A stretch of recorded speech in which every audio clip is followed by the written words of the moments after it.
Good morning, YouTube. It's Friday morning. I hope you're doing well today. I had a busy day yesterday, um, and I've got a lot on my plate still, but because it's such a action-packed time of my life, there's a lot to reflect on. Namely that it's actually very good for me to put myself out there and try to, put a new life situation together, even though it's very stressful and scary.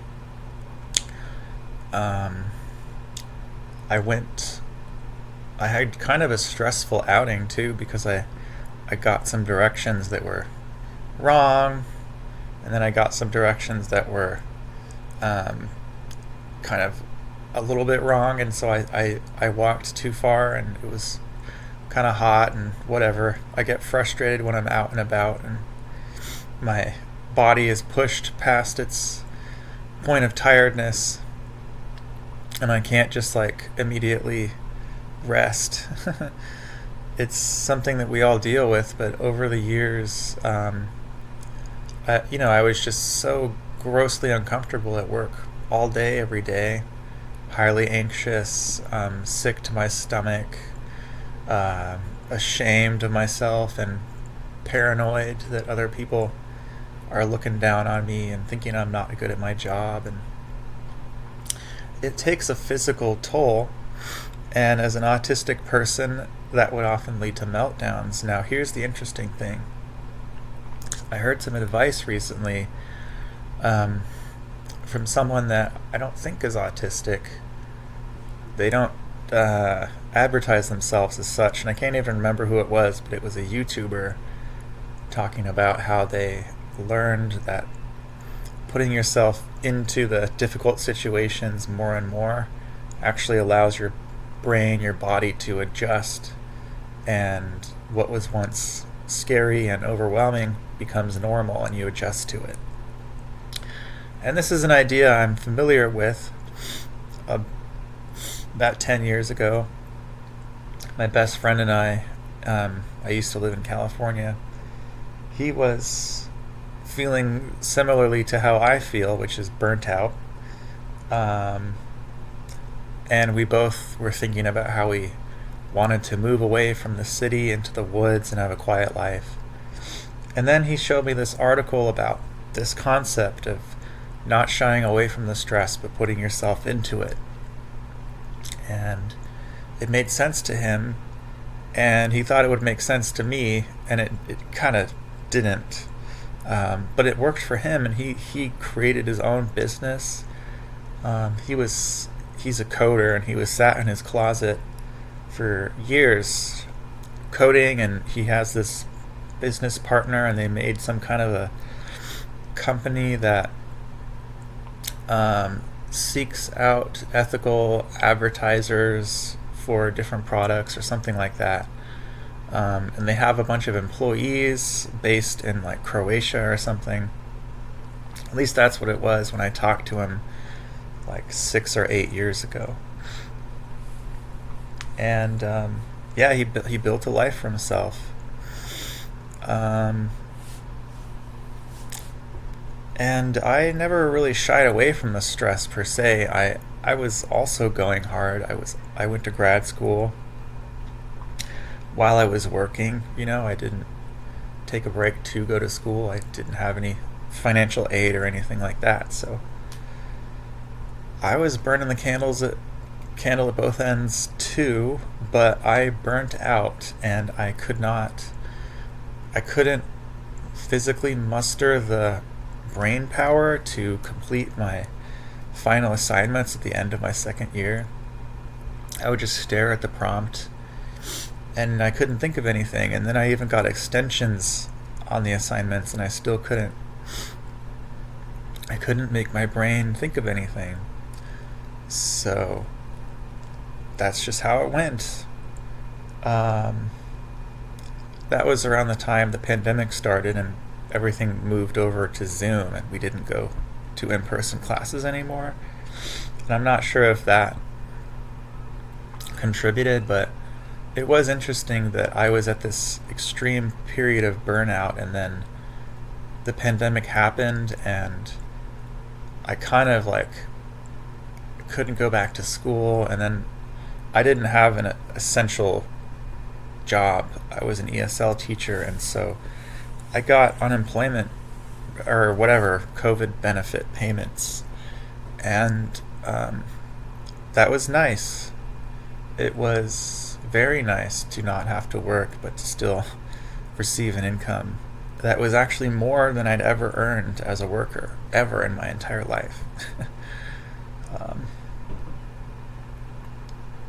yeah, so I don't know if it really works for everybody, that advice to just put yourself into the stress even more, because you'll adjust and it'll become normal. But I do need to do something, because I don't have any money and I don't have any jobs lined up. And it's weird because I've had the situation previously. A couple of years ago, I was working for the school district and I wanted to get a different position because the one I had was overstimulating, and I was also, kind of without a job.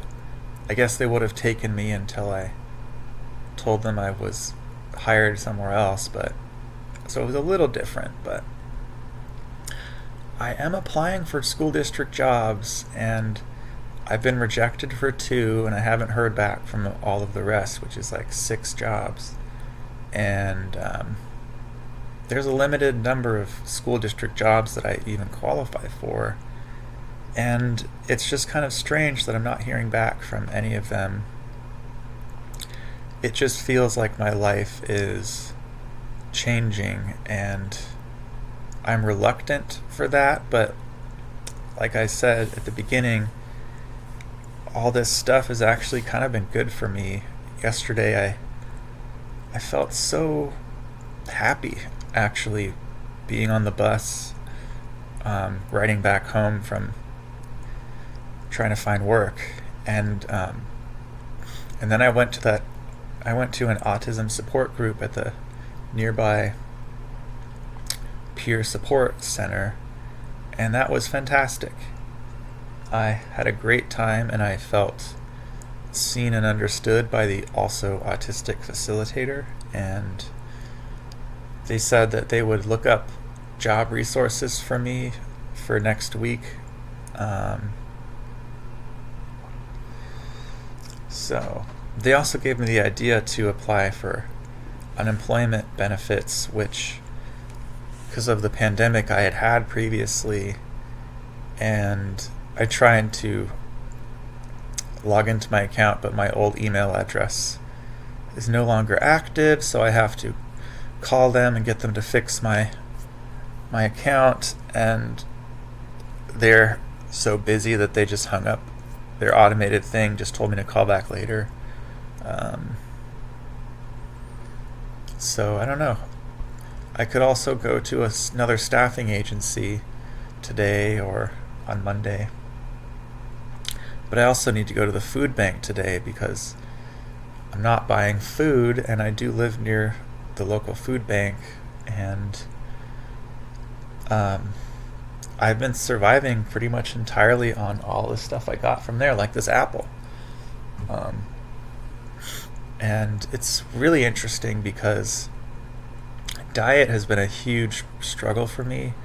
Knowing what to eat to keep my body nourished has been an extreme challenge, and I'm often hungry and sick. But I picked up so much fruit the last time I was at the food bank that I've been subsisting pretty much entirely on it. Every time I'm hungry, I just grab another piece of fruit, and then for dinner I had rice and beans, and the day before I had like a potato with peas. And that's the kind of stuff I eat normally, but when you're only eating that and nothing else, you feel really, really hungry. But eating fruit all day long and then having that, it's still a very minimal amount of food, but I feel great. Yes, I'm still waking up sick, But yeah, it's so much easier. Um, and I'm not suggesting anyone be a fruitarian.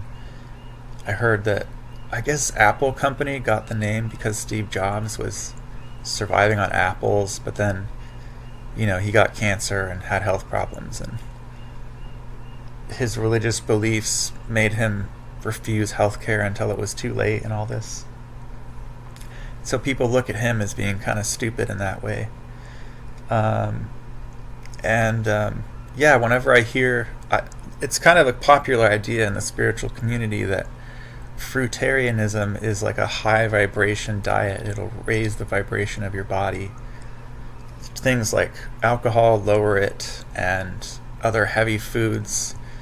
The idea is that some crazy ancient era, prehistory area, when there were still humans, they actually could communicate with the animals, and they were friends, and they didn't eat each other, and humans and animals like ate plants. Or I guess it's totally not. It doesn't match up with the scientific explanation of evolution and biology. So I'm not saying I believe it, but the idea is that later on, some kind of higher beings that wanted to use us as slaves or something altered our DNA so that we were forced to eat our fellow earthling animal cousins and create karma that keeps us stuck here on Earth.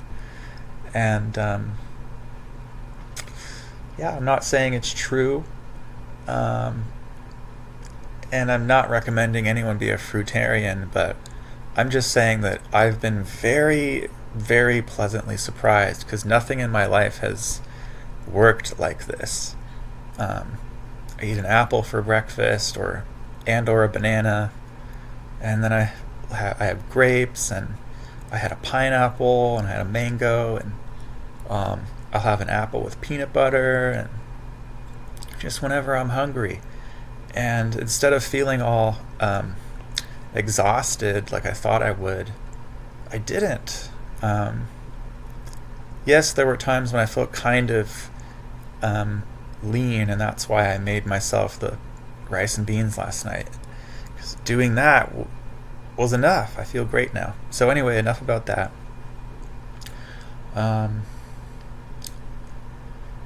Yeah, my life's in a very precarious situation.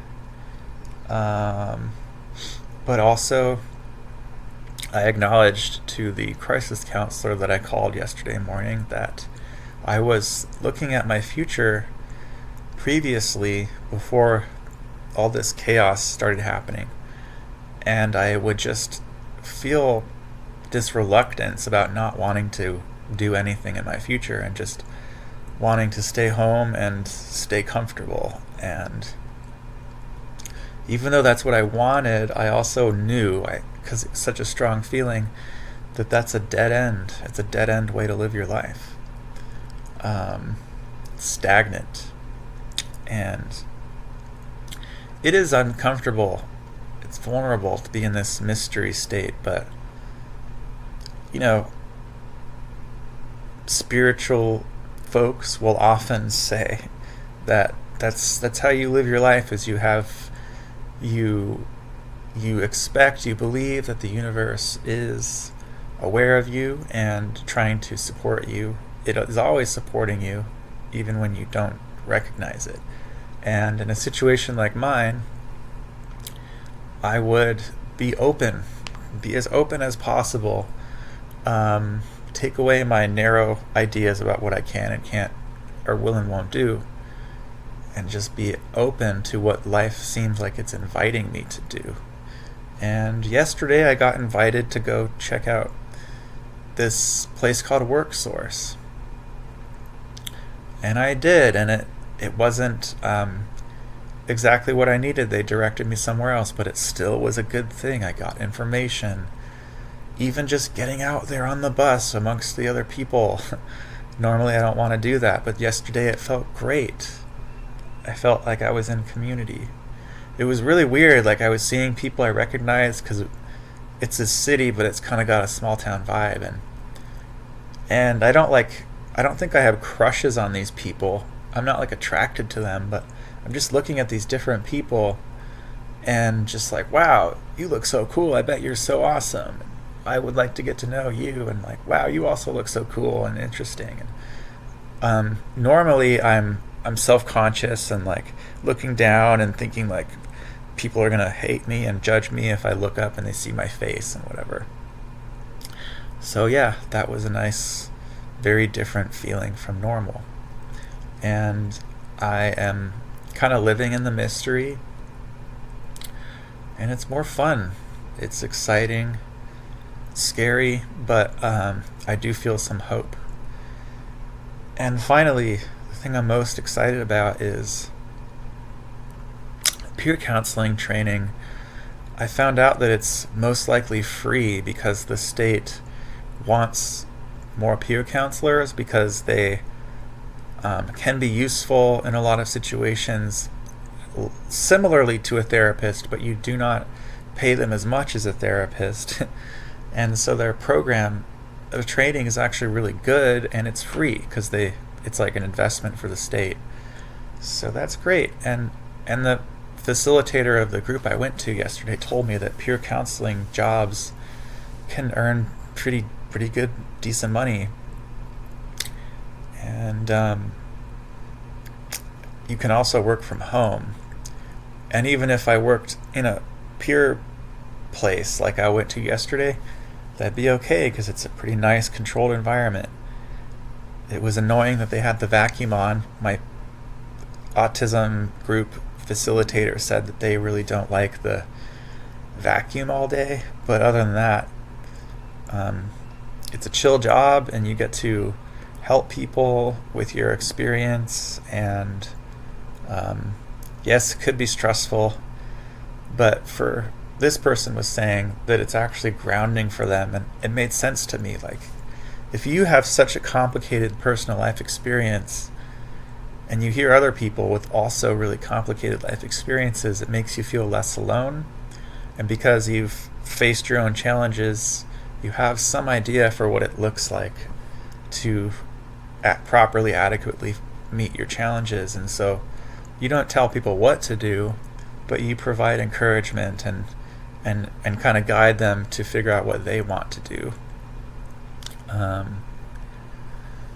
I'm really hopeful and excited about that. I don't know when I'll get to do the training, and so I'm going to have faith in all this in-between stuff, and maybe I'll end up with an odd job. That would be good. And yeah, since I was 18, I've always had a more predictable life. I mean, I went straight from college to teaching English in Japan.